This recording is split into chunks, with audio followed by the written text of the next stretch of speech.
The desert was a cruel teacher. Its sun beat down without mercy, burning the land into dust and bone. Nights were no kinder, for the wind carried with it the howls of coyotes and the whispers of ghosts, ghosts of men who had fought and died on this soil long before. For Thomas Brennan, a rancher whose life had been shaped by both the land and loss, the desert was more than a home. It was a sentence. He lived alone now. His cabin, built of rough timber and stubborn will, stood on the edge of a valley where grass grew thin and cattle moved like shadows. The walls carried no laughter, no warmth of family. Only silence. Silence, and the memory of his brother, taken in an ambush by Apache raiders led by Running Wolf. For 3 bitter years, Thomas had carried that name in his heart like a brand. Running Wolf. His enemy. His shadow. Their feud had become legend in the territory. Fences burned. Horses stolen. Blood spilled. Whenever men in the saloon spoke of the fiercest grudges in Arizona, the name Brennan always rose with Running Wolves. But the desert has a way of breaking even the strongest hatreds. It happened on a night when the heavens themselves seemed at war. Thunder cracked across the sky. Lightning clawed at the mountains. Rain, rare and violent, lashed the earth. Thomas had just settled his cattle when he saw movement near his barn. At first, he thought it a coyote or a thief, but as the storm lit the yard in blue fire, he saw her. A woman, staggering, her dark hair plastered against her cheeks. In her arms, a small bundle cried weakly against the storm. She looked half dead, her clothes torn, her feet cut from running. Thomas rushed forward, rifle in hand, suspicion burning hot. But when she lifted her face, recognition hit him harder than the rain. Ayanna. Widow of Running Wolf. His breath caught. Of all the souls in Arizona, why had fate delivered her to his doorstep? The woman whose husband had taken everything from him. The woman who carried the bloodline of his enemy. She stumbled toward him, eyes pleading though her lips trembled too much to form words.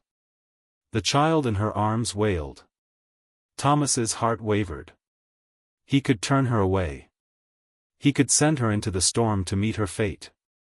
No one would call him cruel.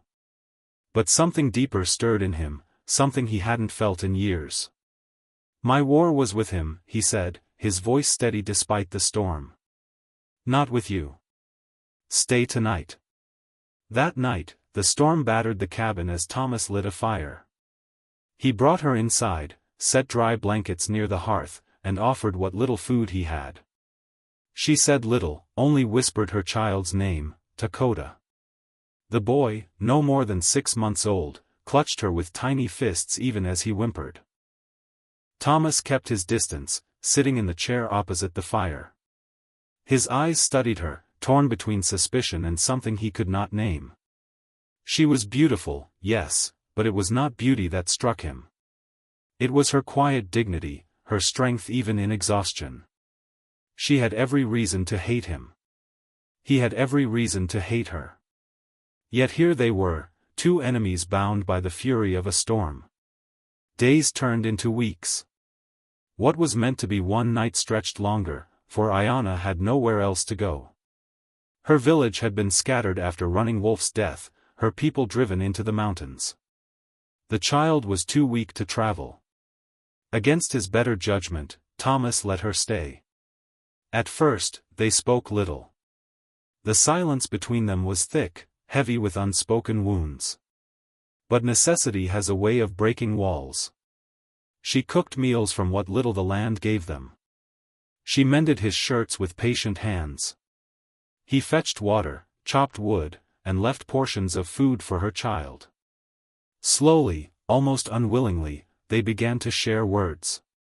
One evening, as the wind howled outside, Ayanna finally told him her truth.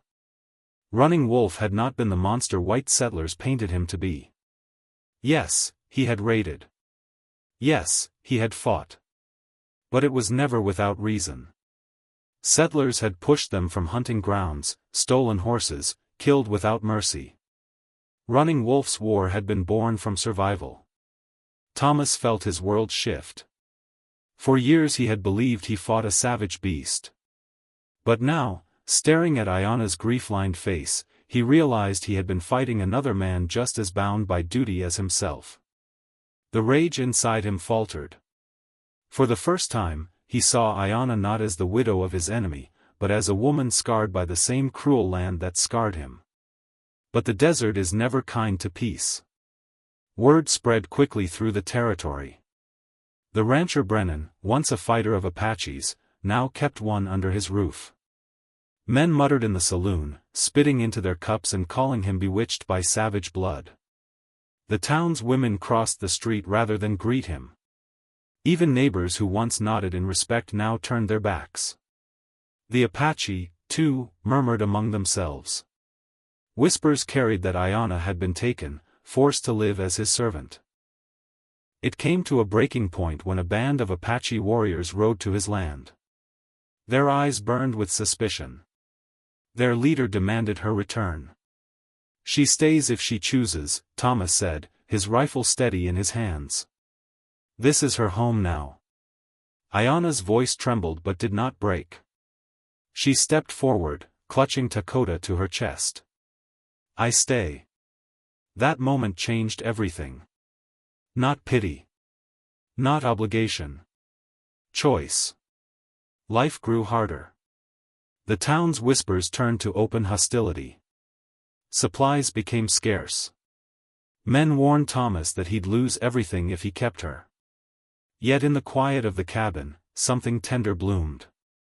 He taught Dakota to grip the reins of a horse, laughing when the boy's tiny hands fumbled.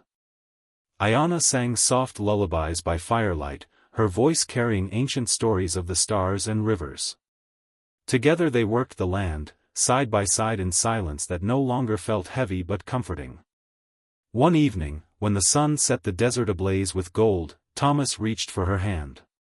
It was rough from work, scarred by life, yet warm. "The land has taken much from us," he whispered. "But maybe it's given us something too." Ayana's eyes softened, tears catching the last light of day. "The wind," she whispered, "has found a place to rest." The months turned to seasons. Though gossip never ceased, Thomas and Ayana built a life together, fragile, defiant, yet unbreakable. The ranch that once echoed only with loneliness now rang with laughter, lullabies, and the cries of new life. Their love did not erase the scars of war. But it proved that even in a land forged by hatred, compassion could take root. For Thomas Brennan, the lonely rancher, and Ayana, widow of his sworn enemy, the storm that had brought them together was not an ending. It was the beginning of a new kind of frontier, one where love, not blood, carved the future. And so the story spread, whispered from saloons to campfires, of the rancher who chose mercy over vengeance, and the woman who taught him that even enemies could build a home together.